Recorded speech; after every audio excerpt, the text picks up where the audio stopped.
everybody. I'm here today to talk to you about the short answers on your MBA application. My name is Liza Weale, and I'm a senior consultant with MBA Mission. Before I talk to you about the answers to the short answers, I'll tell you a little bit about myself and MBA Mission. MBA Mission is really your partner in the entire admissions process for business school. We're the highest rated firm on GMAT Club by over 300 verified reviews. We're really proud of that. We've got an exclusive partnership with Manhattan Prep and Kaplan, and me personally, I'm a graduate of MIT Sloan, and I'm also a former consultant from Bain & Company. And it actually was when I was at Bain & Company all those years ago when I started coaching folks around me, the associate consultants, on their journey to business school. So, and now over the past 7 years, I've been doing this full time with MBA Mission, so definitely know the ins and outs of the process. So about those short answers, you're probably wondering, what are the short answers? It's a question I get a lot. Let me tell you about them. You've been thinking surely about the essays, the letters of recommendation, your test scores, the interviews. You should also be thinking about the short answers. These are questions that are embedded in the online application that kind of touch on everything. They run the gamut in terms of length and topic. They are things that are covering things like your name, your date of birth, where you're from, but also might cover things like your career goals or what you're most proud of at work, okay? So do they matter if they're that short? Well, I wouldn't be here today if they didn't matter, so the quick answer is, of course they matter. Why do you think schools want this information? Well, there are a few reasons. Some schools are, one of the reasons is schools are trying to collect stats about the people that are applying to their program and the people that they eventually admit to the program. So questions like, what industry are you coming from, or what industry are you interested in going into? There are often a drop-down box questions or answers for these types of questions, and that's just so that they can do some analysis. By the way, don't overthink of what you should select from that drop-down box. Choose the one that makes the most sense and move on. It's fine. There are other reasons, though, too. The online answers enable the schools to collect the same information in a consistent format. If you think about it, everybody's resumes look different.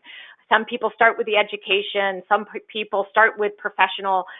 This way, in the online questions, schools know exactly what they want and can get through it, get that information through their questions. The questions themselves, the online questions, they provide a window into you. They're giving the school more information about you.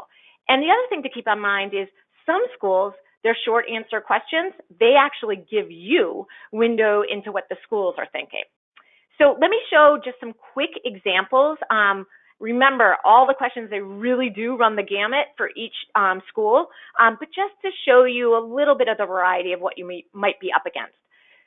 HBS, Harvard Business School, I consider it one of the most intense in terms of its short answers. It asks you about all your 3 most recent career opportunities or experiences, but they don't give you a lot of room to discuss these things.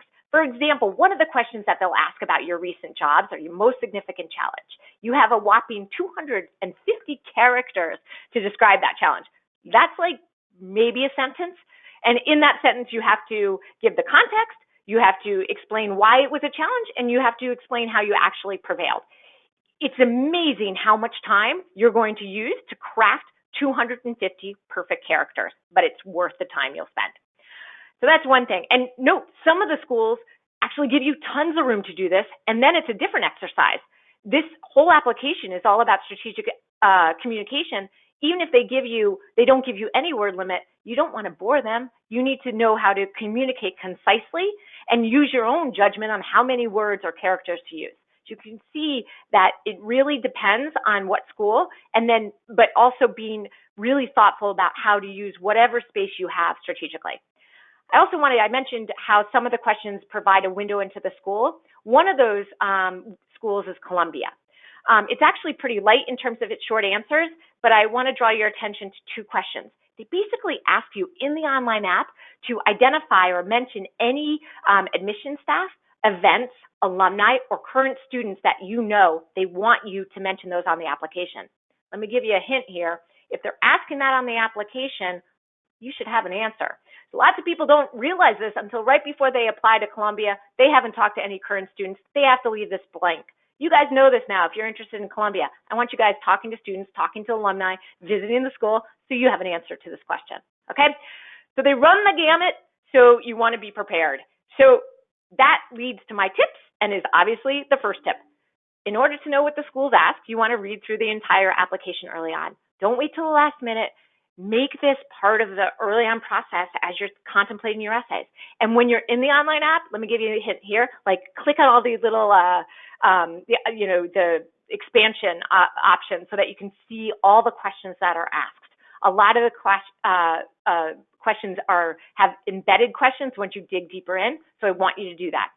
Start drafting the responses when you're about 2 to 4 weeks ahead of hitting submit. Don't wait until the last minute. If you do, you will be overwhelmed and you will make errors. I promise. Don't do it.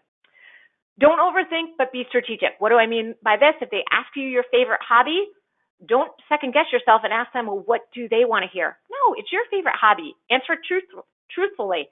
However, what I mean about be strategic is if your favorite hobby is, say, soccer, and you want to talk about how you play on the weekdays with friends, how you coached a high school team, and how you were a captain in college, and you want those 3 hobbies to be your answers, well, maybe you mention soccer just once, and then you move on to 2 other hobbies, just so that they can see a broader picture of you.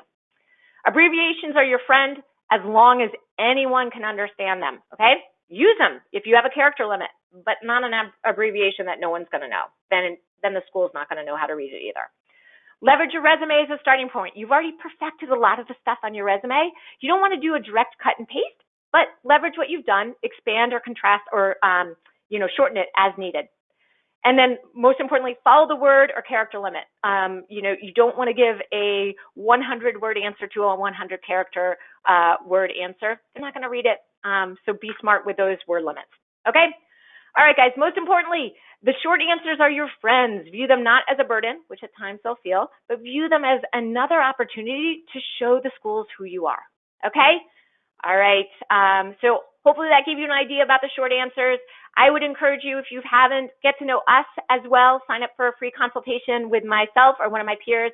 We can dig deeper into what's on your mind and what's going on in your application.